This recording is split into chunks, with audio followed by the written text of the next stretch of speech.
Hello? Hello? Hey. Hey, I'm over here. What's going on? What are we doing here? It's all right, I'm here for you. And I'm here for you. I know. And I want us to be even closer. I want to know you more. I do too. No, just stay there. I want to know you in a new way. I want to see more of you. You'd know I'd tell you anything. No, you don't have to say anything. I just want to see you as you really are. No clothing, no excuses. Nothing to hide behind. Just you. I don't know. You're beautiful. You have nothing to hide. It just doesn't seem like the right place. What about all these people? They can't see anything. This is just between us. I'm always here for you.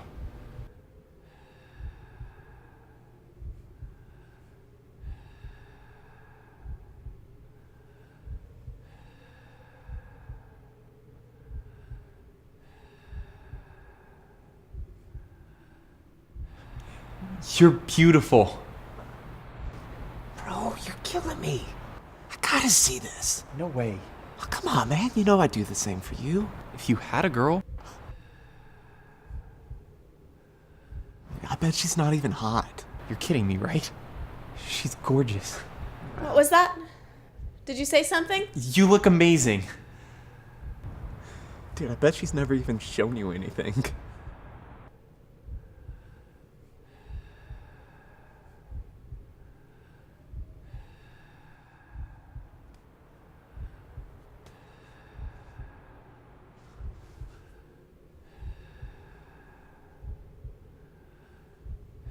All right, you've seen enough. No way. I know some people that gotta see this. You're not talking to someone, are you? Everything's fine. Everything's under control. You can't show any. Come on, man.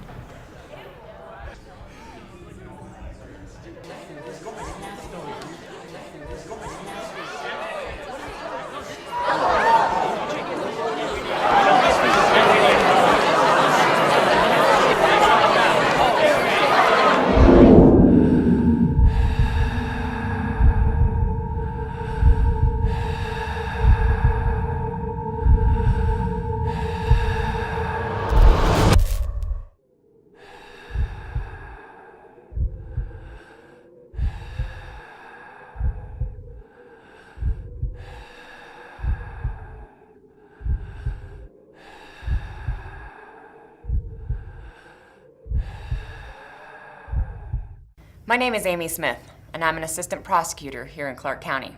And my job is to prosecute crimes where kids are the victims. Today I'd like to talk to you about some of the crimes that we see here at the prosecutor's office. Some of these crimes can be prevented, and we'd like to share with you how to avoid becoming a victim of those crimes and how to avoid being involved at all.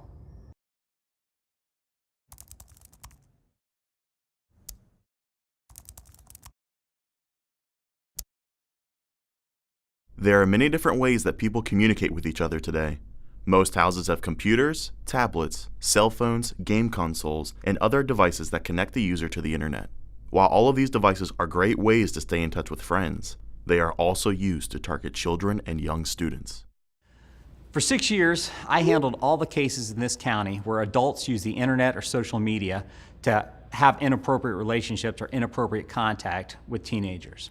I can tell you from my experience that the process is the same almost every time. First of all, the conversations start out very innocently. The adult talks to the teenager about things like sports or their friends or school. But over time, the topics change and the adult begins to ask about personal matters.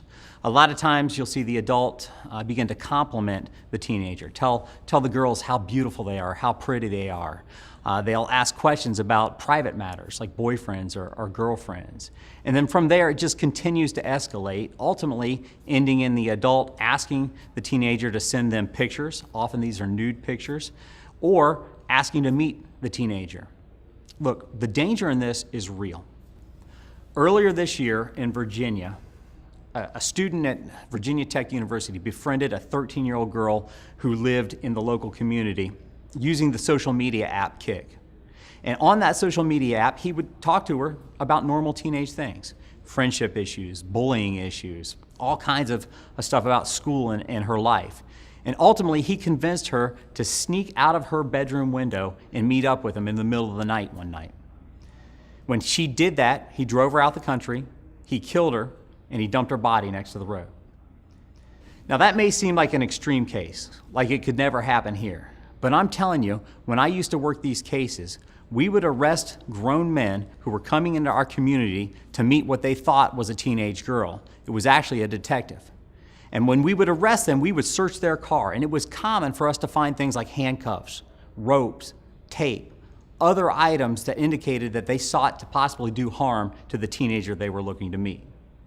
Another thing that we saw in our cases were adults who often use the internet or social media to pose as teenagers. This is an actual picture from one of our cases. This guy posed online as a 16-year-old boy for the purpose of meeting what he thought was a 14-year-old girl. Fortunately for us, the 14-year-old girl was one of our undercover detectives. Now, in the course of their conversations, this guy repeatedly asked our detective to send nude pictures of herself, and he also asked her to sneak out of her house for the purpose of meeting up with him. Again, we were lucky in this case. We were able to arrest this guy before he was able to do actual harm to any real teenagers in our community. So the question is, how do you protect yourself online? Well, first, don't ever accept a friend request from an adult who is over 18 who's not a family member.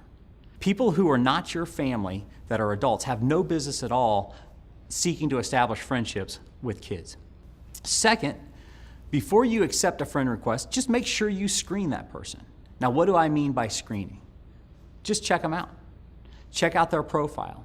Show their profile to your family, to your friends. Check and see if they have any mutual friends. If you have mutual friends with that person, ask your friend who this person is. Another thing too, again, as you check their profile, just read their blog posts, look at their pictures, see if there's anything weird or strange that sticks out to you. If there is anything strange at all, or you can't confirm who this person is, do not accept their friend request. Another way you can keep yourself safe online is just not to have secrets. Look, if someone asks you to do something that makes you feel uncomfortable, or you come across an inappropriate relationship or issue online, tell a friend. Tell a family member, tell a teacher, tell a counselor, tell someone.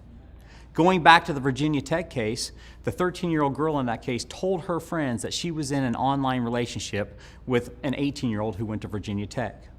When she was found dead, her friends, because they knew this, led the police to find her killer. You also need to be very careful about the amount of personal information you put online. Don't put your address. Don't put pictures of your house, where you live. Certainly don't ever tell anybody when your parents are out of town or where you're home alone. Finally, don't ever agree to meet somebody that you've met online that you don't know. Don't agree to sneak out of your house. Don't agree to meet up anywhere with somebody that you don't know that you've met online. There are too many stories across the nation and even here locally about adults who wish to do harm to kids they meet online. There's another really big problem that we see here at the prosecutor's office, and that is the taking and sharing of inappropriate pictures, typically nude pictures. It's what's commonly referred to as sexting. Here's what you need to know about this.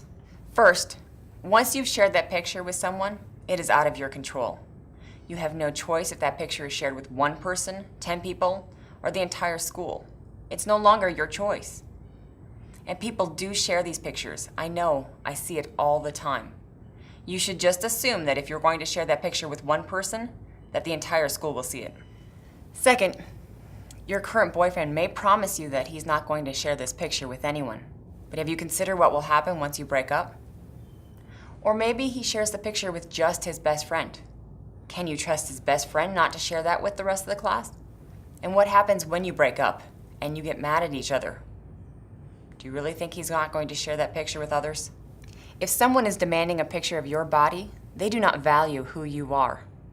There is no guarantee that they're going to protect you in that picture once the two of you have broken up. This is risky behavior, and we've seen lives ruined because of it. And girls, I hate to say this, but there is a double standard out there that just isn't going away. While he may be teased and a little embarrassed, you're going to be judged, and you're going to be labeled. and it's not going to be good. People will look at you differently. This label can follow you throughout your years in school. Even if you change schools or you change communities, this label will follow you into adulthood. We've seen it happen before. Remember, your online identity is only one mouse click away. And guys, don't think for 1 second that it's just girls that are a victim. Again, I saw case after case where strange old guys were coming here to Clark County for the sole purpose of meeting teenage boys. And if you think that's really a woman that you're talking to or really a girl that you're talking to online that wants you to send a nude picture of yourself, you're wrong. Overwhelmingly, in the cases we handled where teenage boys were being asked to send nude pictures, the request was being made by an older man. This next point is for everybody. Those apps that you're using where you think that the picture disappears or it's gone after a few seconds, never to be seen again, well, that's just not true.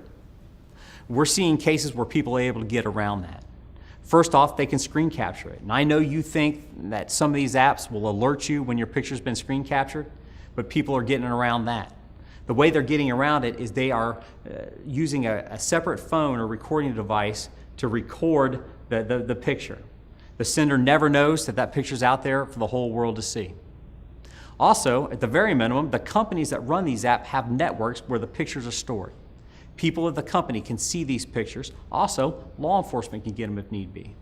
The illusion that that picture has disappeared or that picture can never be seen by anybody, well, it's just that. It's an illusion.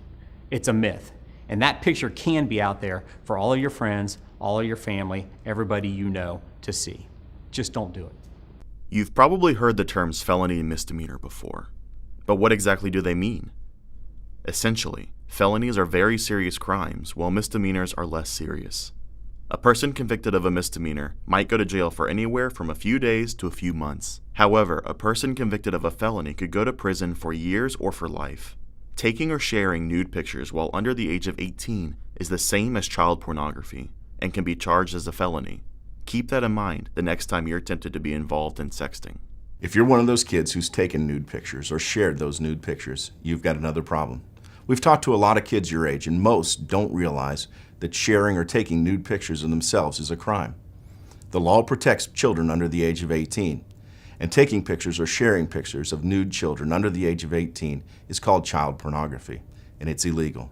It is illegal to take pictures of children under the age of 18.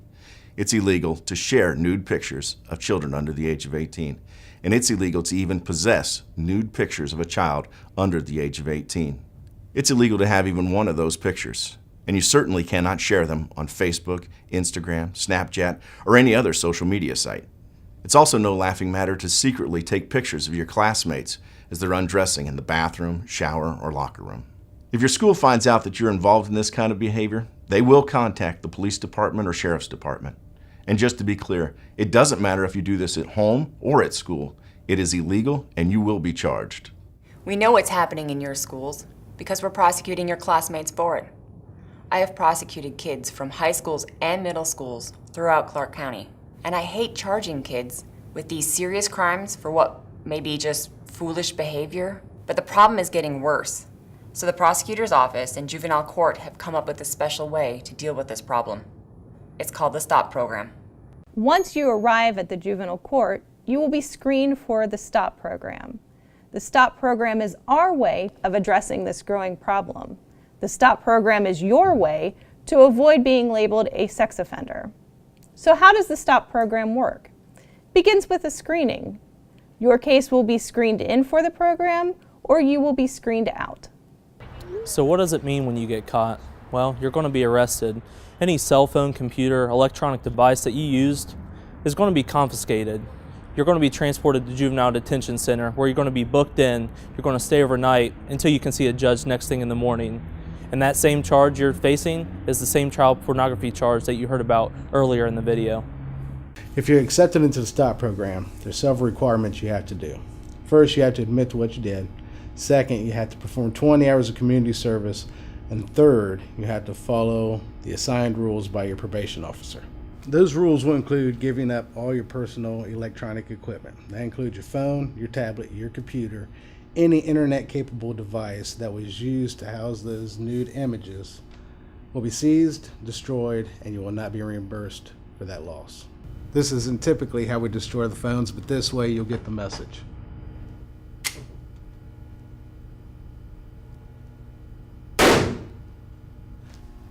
And don't bother replacing them either. The rules also say no phones, no texting, no emails, no social media, no unsupervised internet access during the duration of the STOP program. You will also be required to turn over your usernames and passwords to your emails and social media for monitoring. Any supervised internet access will be for the sole purpose of school coursework. The STOP program requires your attendance at and your active participation in court-ordered educational classes related to internet safety and the law. The program typically lasts between 90 and 120 days. That's 3 to 4 months of no phone, no social media, and you checking in with your probation officer.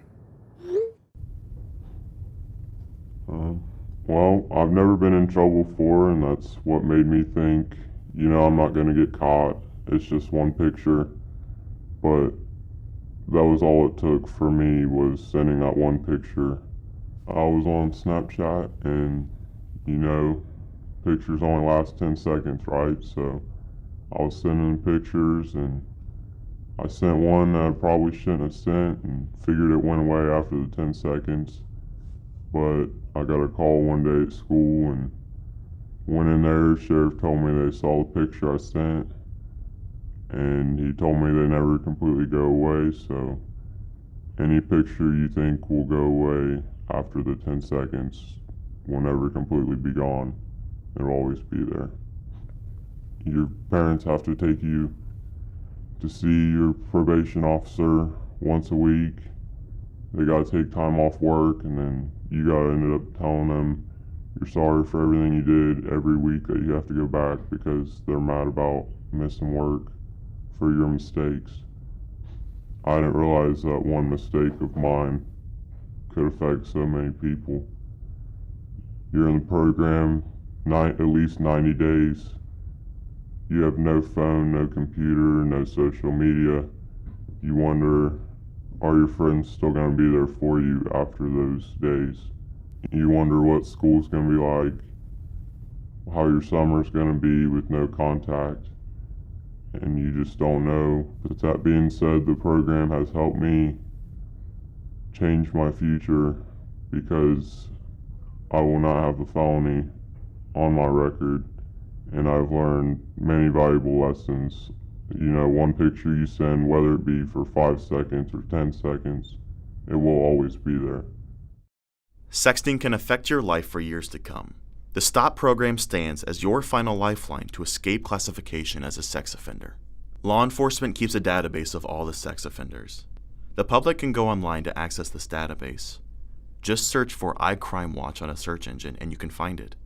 Enter an address, and the site will provide a list of the sex offenders who live nearby. You'd be surprised how many sex offenders live in your area.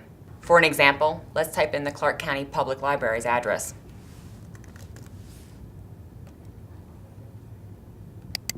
You'll see that there are sex offenders within a half-mile radius of the public library. If we change that to 5 miles from the public library, there are over 150. This list shows names, addresses, photographs, as well as the details of their crimes. Different crimes require different registration periods. You could be required to register for 15 years, 25 years, or for the rest of your life. You could be ordered to register once a year, twice a year, or every 90 days. Now let's think about this.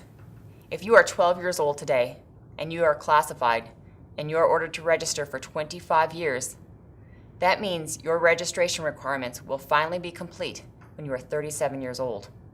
This isn't something to be taken lightly. There are a few reasons why someone might not be accepted into the STOP program. If this is not the first time a minor has been caught sexting, or if their actions were meant to harm someone through bullying or humiliation, they may be denied. Or if the student has already been in the juvenile system, the court could conclude that they should not be admitted into the program based on previous behavior. Ultimately, these students will stand before a judge and admit to the charges against them or stand trial. Having a juvenile conviction, which is called an adjudication for delinquency, can seriously affect your future. You may have to list it on college applications. It could be discovered by future employers, and it may even keep you out of the military. And I don't even know where to start. It's not easy. It's ruined my life, man. That's what it has done. I just wish I could go back. That's all I wish I could do. Once you get that label, it's all for what? For one day of fun? Now you gotta do it for 25 years? Then you get put in the same category as a child molester or something? All because you thought it was fun for a night. I have to register every 6 months. I have to go see her once a week with a paper that I have to sign because I'm homeless, because I can't find an address that fits the requirements of being a sex offender. It's not easy. It's hard. Then you got certain jobs. You got certain everything, man. It's everything. It has been hard for me to get a job. Once they find out you're a sex offender, they're not supposed to use it against you, but they do. You know, they come up with another excuse of why they don't want to give you employment, and it's justifiable. But really, it's because of that. And because of that, I can't even live with my mom because my mom has my nieces, my sister's kids, and I can't parole. I can't live there because I'm a sex offender. I guess trying to be cool and trying to fit in and trying to get the girls to like you and all that and sending pictures back and forth, it's not worth it, man. It's not worth it. Anything, not just pictures, anything. It's not worth it in the long run. Meet face to face somewhere at a pizza shop or something, man. You know? I don't know. It's just, you're going to regret it. I'll just tell you that you'll regret it. So parents, you've now watched this video, and you may be sitting there thinking to yourself, well, thank goodness this isn't my kids. Unfortunately, that's the attitude of many parents that I've seen. I've sat with them at the police department, I've sat with them at the sheriff's department, and right in my office. And they believe that right up to the point where we hand them the phone and they personally see the pictures that their kids sent. Kids, you may be sitting there thinking to yourself, well, you'll never catch me. We're too smart for you. But let me tell you, it only takes one report. We've explained the risks, we've explained the consequences, and now you know.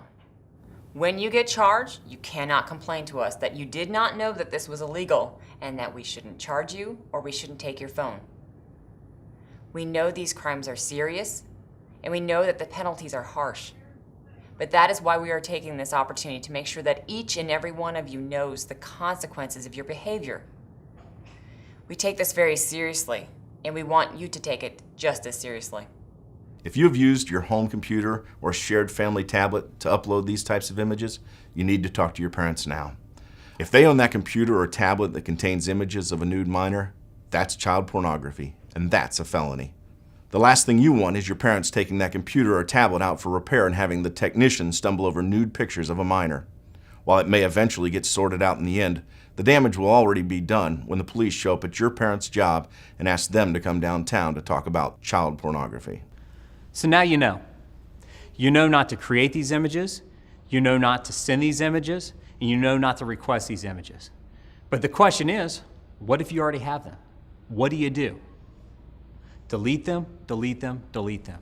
Get rid of them. Get them off your iPhone, get them off your tablet, get them off your cloud, get them off your social media accounts. You have to get rid of them.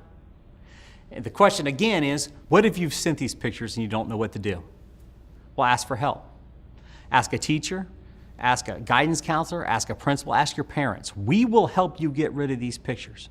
We will help you clear out your accounts, but you have to ask, and you have to do it sooner rather than later. Don't wait for tomorrow. Ask now.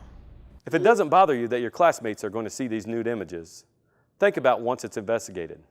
The prosecutors, the detectives, the police officers, like me. We have to see these images to do our job. And don't forget, your parents may have to see these too.